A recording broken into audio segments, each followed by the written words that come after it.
اگر میں تمہیں بتاؤں کہ ہزاروں نوجوان مرد اپنی سب سے قیمتی طاقت روزانہ خود ضائع کر رہے ہیں اور انہیں اس کا اندازہ بھی نہیں، تو کیا تم یقین کرو گے؟ یہ کوئی مذہبی لیکچر نہیں، یہ کوئی ڈراؤنی کہانی نہیں، یہ حقیقت ہے، دماغ، ڈسپلن اور مستقل مزاجی کی حقیقت۔ آج کی ویڈیو میں ہم کھل کر بات کریں گے کہ ماسٹربیشن اور فحش مواد کی لت کس طرح تمہاری ذہنی طاقت، فوکس، اعتماد اور مستقبل کو آہستہ آہستہ کھا جاتی ہے، اور سب سے اہم، اس سے نکلنے کا راستہ کیا ہے۔ اور آخر میں تمہیں ایک ایسا سادہ سا فریم ورک بتاؤں گا جو تمہاری زندگی کا رخ بدل سکتا ہے۔ سب سے پہلے بات کرتے ہیں کہ اصل مسئلہ کیا ہے۔ سب سے پہلے ایک بات صاف کر لیتے ہیں، مسئلہ صرف ایک عمل نہیں ہے، مسئلہ ہے لت، عادت۔ آج کے دور میں سب کچھ موبائل میں ہے، 2 کلکس اور دماغ کو فوری ڈوپامین ملتا ہے، دماغ کو آسان خوشی کی عادت پڑ جاتی ہے، اور یہی سب سے خطرناک چیز ہے، کیونکہ جب دماغ کو آسان خوشی ملتی ہے تو وہ مشکل کاموں سے بھاگنے لگتا ہے، پڑھائی مشکل لگتی ہے، جم مشکل لگتی ہے، کاروبار شروع کرنا مشکل لگتا ہے۔ کیوں؟ کیونکہ تمہارے دماغ کو عادت پڑ چکی ہے فوری انعام کی، اور اگر تم نے یہ پوائنٹ مس کر دیا تو باقی سب سمجھنا مشکل ہو جائے گا۔ زیادہ تر نوجوان کہتے ہیں ہم ٹھیک ہیں، ہم نارمل ہیں، لیکن خود سے ایک سوال پوچھو، کیا تمہارا فوکس ویسا ہے جیسا ہونا چاہیے؟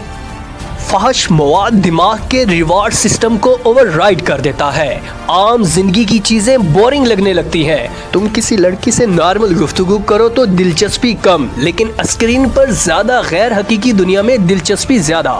یہاں سے اصل نقصان شروع ہوتا ہے۔ حقیقی زندگی کی موٹیویشن کم، اعتماد کم، آنکھوں میں طاقت کم، اور تم سوچتے ہو کہ مسئلہ قسمت کا ہے۔ نہیں بھائی نہیں، مسئلہ کنٹرول کا ہے۔ یہ کوئی جادوئی بات نہیں، یہ سادہ سی سائنس ہے۔ جب تم اپنے امپلس کو کنٹرول کرتے ہو تو تمہارا دماغ مضبوط ہوتا ہے۔ ایک سیلف کنٹرول مسل کی طرح ہے، جتنا استعمال کرو گے اتنا مضبوط ہوگا، لیکن اگر تم روزانہ خود کو ہارنے دو تو دماغ کمزور ہوتا جائے گا۔ اور یاد رکھو، جو آدمی خود پر قابو نہیں رکھ سکتا وہ کسی اور چیز پر بھی قابو نہیں رکھ سکتا۔ ہر مرد کہتا ہے کہ بس آخری بار، لیکن مسئلہ یہی ہے، یہ سائیکل ہے، سٹریس، اسکیپ، ریگریٹ، دوبارہ کم سٹریس، اعتماد، اور تم اسی چکر میں گھومتے رہتے ہو۔ اصل سوال یہ نہیں کہ کتنی بار، اصل سوال یہ ہے کہ کیا تم کنٹرول میں ہو یا نہیں۔ اگر تم رکنا چاہو اور نہ رک سکو تو یہ عادت نہیں، ڈیپینڈنسی ہے۔ اب بات حل کی کرتے ہیں۔ سٹیپ 1، ٹریگر پہچانو۔ تم کب یہ کرتے ہو؟ اکیلا ہونے پر، رات کو، سٹریس کے وقت۔ ٹریگر لکھو۔ سٹیپ 2، انوائرمنٹ بدلو۔ ٹریگر اگر موبائل ہے تو رات کو فون دوسرے کمرے میں رکھو، اگر اکیلا پن ہے اپنے آپ کو مصروف رکھو۔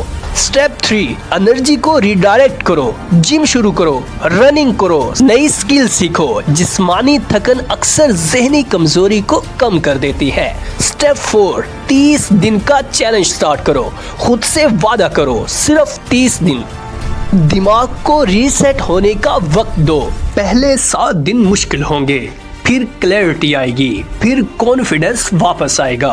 اصل تبدیلی اس دن ہوتی ہے جب تم امپلس کے وقت نہیں کہتے ہو۔ وہ ایک لمحہ تمہاری طاقت ڈیفائن کرتا ہے، وہ لمحہ تمہارے اندر کا لیڈر بناتا ہے۔ اور اگر تم اگلا پوائنٹ مس کرو گے تو ساری بات ادھوری رہ جائے گی۔ مسئلہ یہ نہیں کہ تم نے ماضی میں کیا کیا، مسئلہ یہ ہے کہ آج سے کیا شروع کرنے والے ہو۔ آج ہم نے بات کی کیسے آسان خوشی دماغ کو کمزور کرتی ہے، کیسے فوکس اور اعتماد متاثر ہوتا ہے، کیسے یہ سائیکل تمہیں ایوریج رکھتی ہے، اور کیسے تم اس سے باہر نکل سکتے ہو۔ ذرا تصور کرو، اگر تم 3 مہینے خود پر قابو رکھو، تمہارا فوکس بہتر ہوگا، انرجی لیول اوپر آ جائے گا، کانفیڈنس بڑھ جائے گا، زندگی بدل سکتی ہے۔ لیکن یہاں ایک نیا مسئلہ شروع ہوتا ہے، کنسسٹنسی کیسے برقرار رکھیں بھیا۔ اگلی ویڈیو میں تمہیں ایک مکمل